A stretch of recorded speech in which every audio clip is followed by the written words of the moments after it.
नमस्कार, मी सुरेश मुरलीधर कोडितकर यूट्यूबवरील ऑपबीट या चॅनलवर तुम्हा सर्वांचे स्वागत करतो. आत्ता मावळते लष्कर प्रमुख यांना निरोप देऊन नवीन लष्कर प्रमुखांची नेमणूक 1 जुलै 2024पासून करण्यात आली आहे.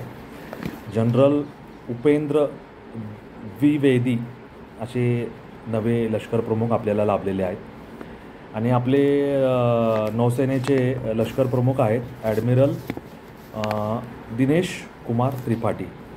आता तुम्ही मला म्हणताल की काय ह्या वृत्तपत्रातही बातम्या आल्यात, कोणीतरी निवृत्त होणार, कोणीतरी रुजू होणार, त्याच्यात तुम्ही नवीन काय सांगताय? परंतु हे दोघं जिवलग मित्र मध्य प्रदेश रेवा येथील सैनिकी स्कूलमधून पासआउट झालेले एकाच बॅचचे विद्यार्थी आहेत. त्याच्यानंतर एकाच तुकडीतले विद्यार्थी आहेत आणि 5वीपासून ते सोबत आहेत. त्या दोघांच्या मैत्रीचं वर्णन ब्रदर्स बियॉन्ड ब्लड असं केलं जातं. शिस्तबद्धता, फोकस्ड वृत्ती आणि सैनिकी जीवनाबद्दल अत्यंत आदर, सन्मान, गणवेशाबद्दल अत्यंत आदर, अशा पद्धतींचं त्यांचं जीवन राहिलेलं आहे.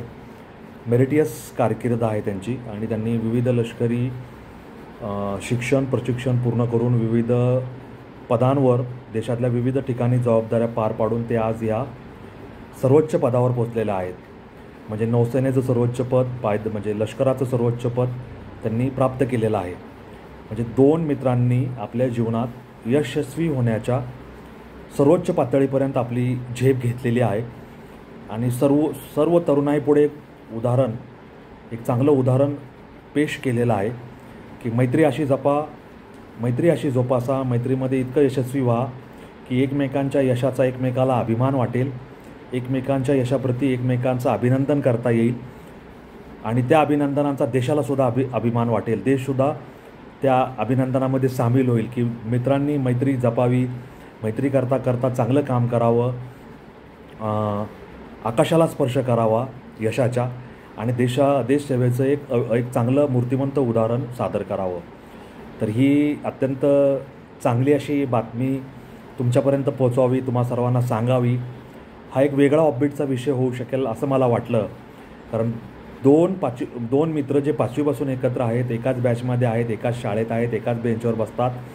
त्यांनी लष्करात म्हणजे आपल्या सैन्य दलापर्यंत पोचून 3 लष्कर दलांपैकी 3 आपल्या ज्या आघाड्या आहेत, लष्कर असेल, नौसेना असेल आणि हवाई दल असेल, त्यातल्या 2 सर्वोच्च पदांपर्यंत आपलं यश तिथपर्यंत घेऊन गेलेलं आहे. ती अभिमानाची अनुकरणीय गोष्ट आहे. म्हणून ती आपल्या वाचकांपर्यंत मी घेऊन आलो, दर्शकांपर्यंत, प्रेक्षकांपर्यंत ती पोचवली. तुम्हाला हा व्हिडिओ कसा वाटला मला जरूर कळवा आणि अशा काही ऑपबीटमध्ये घेता येण्यासारख्या गोष्टी असतील त्या मला सांगत राहा, कळवत राहा. आपण त्याचा नक्कीच समावेश करू. तुम्हाला हा व्हिडिओ कसा वाटला मला तुमचे अभिप्राय जरूर कळवा. धन्यवाद. जय हिंद, जय महाराष्ट्र, वंदे मातरम, जय श्रीराम.